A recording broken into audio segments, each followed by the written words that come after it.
¿Qué tal amigos? Yo soy Laura Sosa y estoy muy feliz de estar el día de hoy con un talentoso y exitoso pianista panameño, compositor también, que ha dado la vuelta al mundo con su música.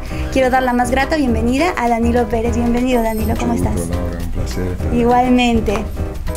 Hablemos de tu más reciente álbum, Providencia, que pues, fue nominado en el 2010 como mejor álbum de jazz instrumental. Sí. Cuéntame un poco qué es lo que deseas proyectar tú en este álbum. Yo diría la palabra courage, coraje, la palabra sin miedo,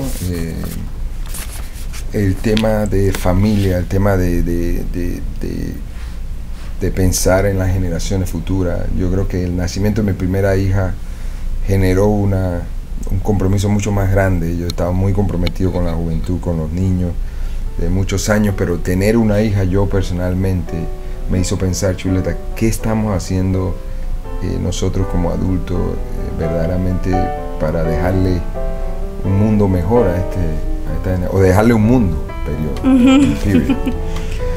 Estamos haciendo todo para hacer lo contrario. Todo lo que hacemos en contra de ese pensamiento.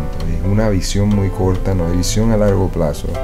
Y yo, a través de la música, empecé a expresar los momentos de mi vida desde que nació mi hija. Le escribí se llama Las Crónicas de Daniela. El trabajo que hemos estado haciendo en Panamá fue trabajando con niños de barrios de recursos limitados.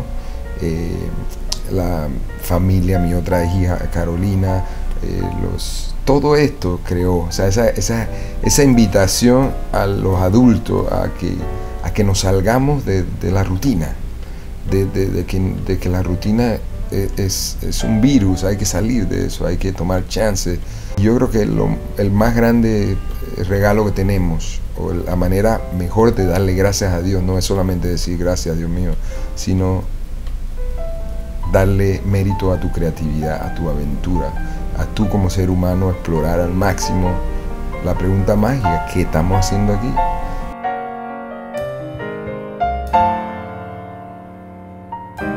La música en sí conlleva valores muy positivos. ¿Cuáles son esos valores de la música que nosotros deberíamos poner en práctica en nuestra vida diaria, que podrían ayudar a que sea un mundo mejor? Trabajo en equipo yo creo que es esencial. Disciplina, hay que practicar, hay que ser disciplinado, responsable, hay que estar a tiempo, respeto, o sea, todos los valores que edifican a un individuo, que son los modelos que vemos en el cristianismo, en el budismo, la música te lo da. Una persona puede aprender música sin ninguna intención de ser un gran músico, ¿viste? Pero a veces se mezcla esto con la fama y todo esto. Y bueno, él toca un poquito de guitarra, yo creo que va a ser famoso como so and so. Y en realidad a lo mejor no. Pero ya ese muchacho lo que haga va a ser mejor.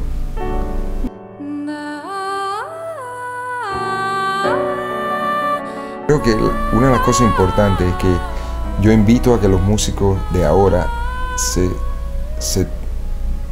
expandan su vocabulario del oficio. Por ejemplo, yo pienso que un músico que está pensando como en los tiempos antes, que viene alguien, te va a contratar y te va a llevar como grande de los maestros, eso ya está desapareciendo.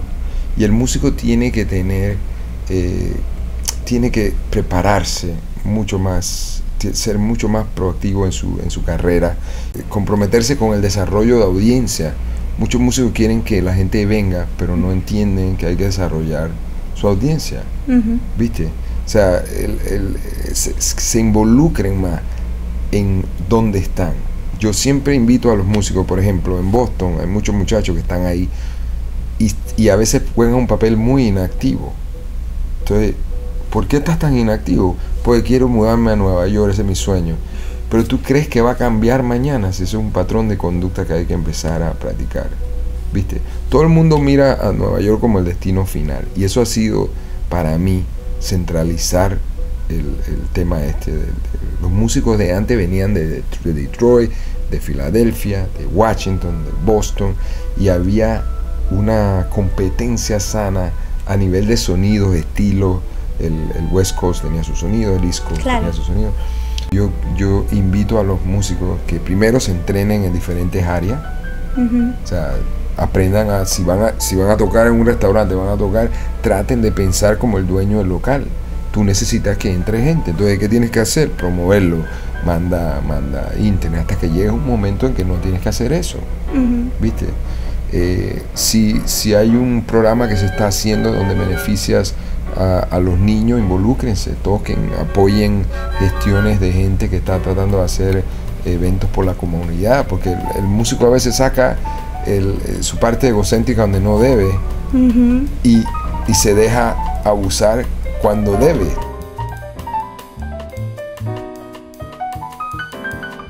Si tu intención es hacer plata, entonces dale a la gente lo que quiere.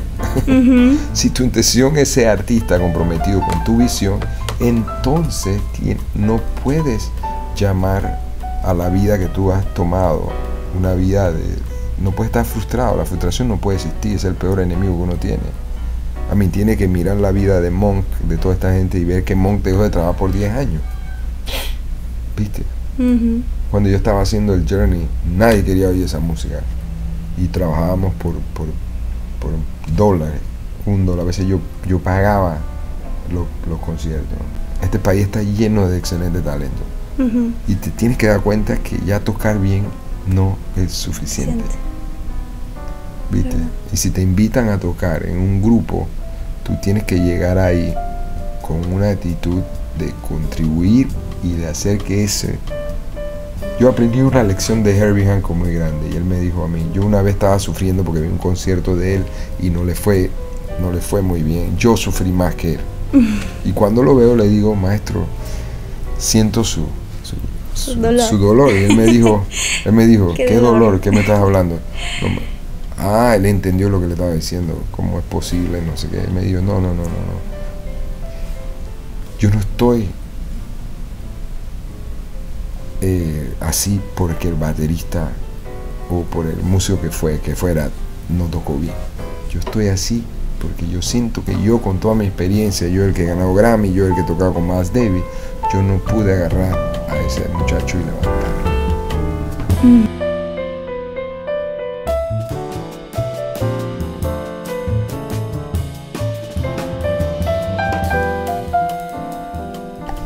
Como director de orquesta o como un músico que está en cualquier grupo, ¿verdad? ¿Cómo te ganas el respeto de tu colega? Yo siempre he dicho, músicos a cargo tuyo. Sí, la mejor manera de ganarte el respeto es, en inglés se dice walk the talk. Si tú dices, yo no creo en la corrupción, yo no creo en la deshonestidad, yo no creo, que no te agarren haciendo trampa. Si tú quieres ayudar, que te agarren haciendo trabajo social. Si tú quieres ser una persona que te miren con aprecio los músicos, ponlos a ellos a veces en primer lugar, más que a ti. Demuéstrale con acciones. ¿Viste? Porque a veces uno, cuando tiene esas oportunidades de poder, entonces se le va toda la cabeza y se enreda. Y ese ha sido uno de los grandes problemas que hemos tenido en Latinoamérica. Tú sabes, una persona que viene de abajo dando te da un tremendo discurso, y tú dices, wow, va a cambiar nuestra vida. El tipo coge poder y chao. Hay que cambiar esa sistemática que tenemos. Es una cosa que tiene muy abajo.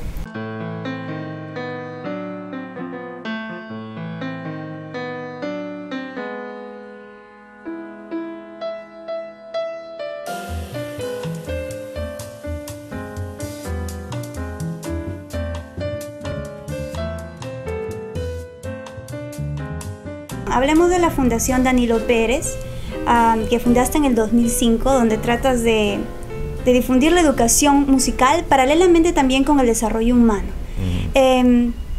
Cuéntame los resultados de esta experiencia, de este otro proyecto muy interesante. La Fundación Danilo Pérez nace después del festival. Mis padres, mi esposa, que ha sido un eje increíble, yo le llamo mi arma secreta, mi esposa, y nosotros a través de todos esos años que yo había ya empezado hace muchos años, pero entonces siguiendo con la fundación, empezamos a trabajar con un grupo de estudiantes, empezamos a crear del festival un centro de audiciones internacional con el apoyo de grandes universidades como Berklee College of Music, el New England Conservatory, el Conservatorio de Puerto Rico, hasta el Conservatorio de París ha venido también. Y entonces Panamá se puso como el hub de Latinoamérica. Hemos tenido estudiantes de México, de Perú, de Colombia, de Brasil, que vienen a audicionar para conseguir becas. Dentro de ese trabajo nosotros íbamos preparando a nuestros muchachos que venían de muy bajos recursos económicos.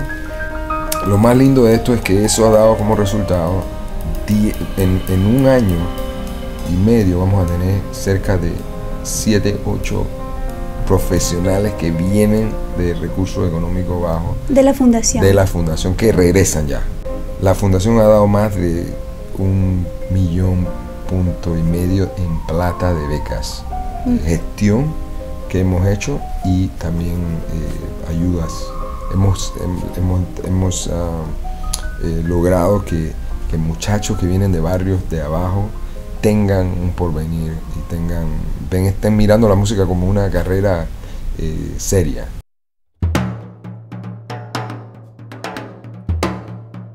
Danos una buena razón. ¿Por qué la gente debería irse a Panamá en enero de vacaciones para ir al festival? Bueno, primerito que todo, por el clima, riquísimo. En ese periodo, y aquí está bien frío. Lo otro es también que se da un fenómeno allá con los artistas, donde se siente la oportunidad de... Yo le he dado al festival un tono mucho más de familia y interactivo. Los artistas que vienen tienen chance de interactuar con su audiencia, tienen chance de dar clases, dan charlas de motivación. Panamá se convierte como un centro de audiciones, un centro de educación de primer mundo por una semana. Y lo bonito de todo esto es que la gente tiene la oportunidad de conocer a los artistas en otra dimensión. Chucho ha sido un apoyo increíble y yo le tengo una gran admiración y respeto a Omar también, pero ellos están muy conscientes de lo que estamos haciendo. Todos los artistas que vienen están bien conscientes del trabajo social que se está haciendo. Y por eso, por la amistad y por el conocimiento del trabajo, ellos deciden apoyar el proyecto. Lo otro es que Panamá es muy rico ecológicamente, viajes, la biodiversidad ya se vive como es tan chico, Panamá es una mezcolanza muy intensa. O sea, en Latinoamérica hay mezcolanza, pero Panamá, como es tan chiquitito, ahí está todo como apiñado y se vive la globalización intensamente. El canal es un tremendo lugar para ir a visitar, hay muchas playas muy bonitas y sobre todo el festival que estamos haciendo, también muchos turistas están viniendo y el programa este año está muy lindo.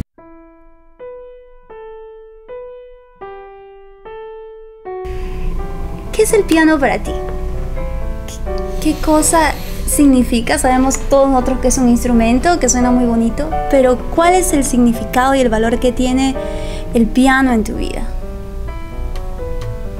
¿Sabes qué es lo que el piano es una herramienta para mí? Yo no soy el piano, eso es el oficio mío.